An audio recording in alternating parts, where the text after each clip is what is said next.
What if I told you that one piece of land, smaller than New Jersey, carries more history, trauma, faith, and political tension than almost anywhere else on Earth? What if the key to understanding today's headlines lies not in 2023, but in events thousands of years old? And what if this conflict isn't simply about religion, but about two national movements born in the 19th century, claiming the same homeland?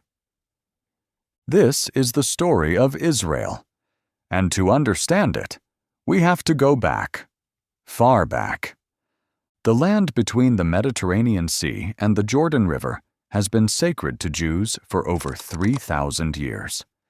Ancient Hebrew kingdoms emerged here around the first millennium CCE. Jerusalem became the spiritual center of Jewish life. After Roman forces destroyed the Second Temple in 70 CE and crushed a later Jewish revolt, many Jews were dispersed across the Roman Empire.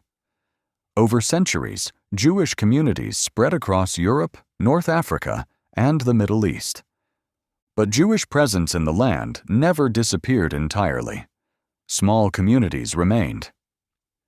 For centuries, the region, later known as Palestine, was ruled by empires: Byzantine, Islamic caliphates, Crusaders, and from the 16th century until World War I, the Ottoman Empire.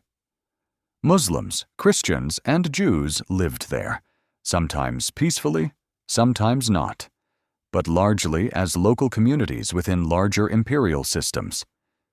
Everything changed in the 19th century. Across Europe, nationalism was rising. At the same time, anti-Semitism intensified.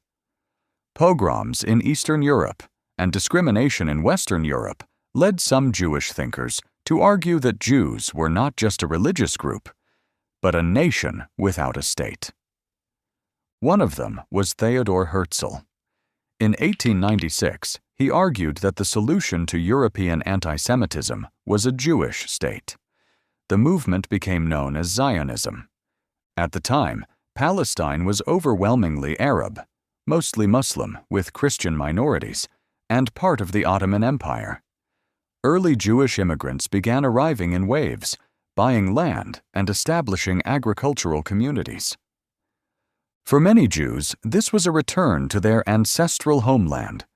For many local Arabs, it looked like foreign settlement backed by European powers. Then came World War I. The Ottoman Empire collapsed. Britain took control of Palestine. In 1917, the British government issued the Balfour Declaration, supporting the establishment of a national home for the Jewish people in Palestine, while also promising not to harm the rights of existing non-Jewish communities. At the same time, Britain had made promises of independence to Arab leaders. These overlapping commitments planted seeds of future conflict. During the British Mandate period, Jewish immigration increased, especially after the Nazis came to power in Germany in 1933.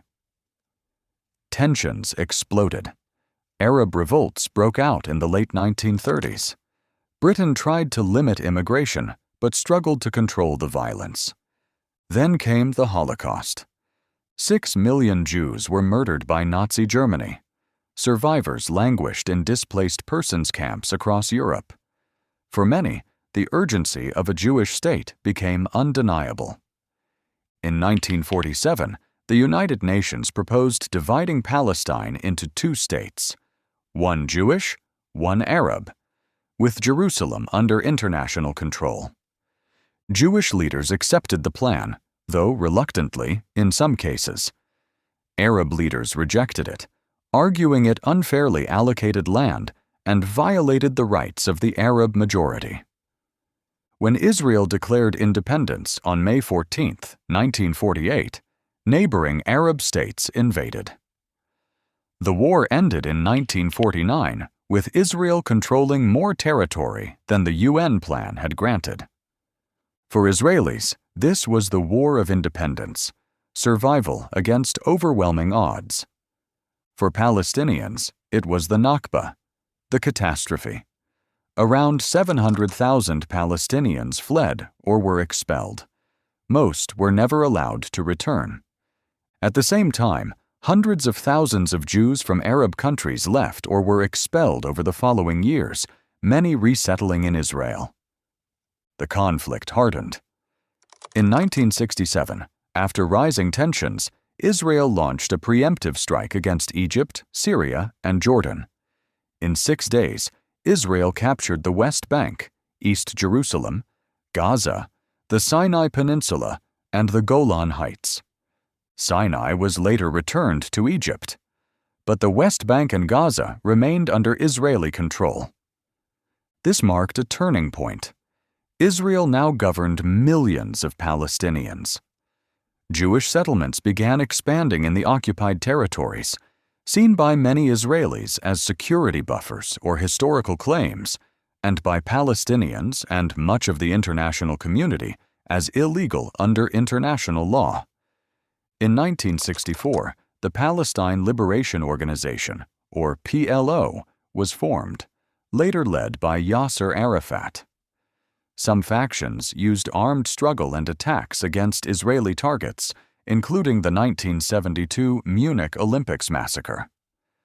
Israel responded with military operations and targeted killings.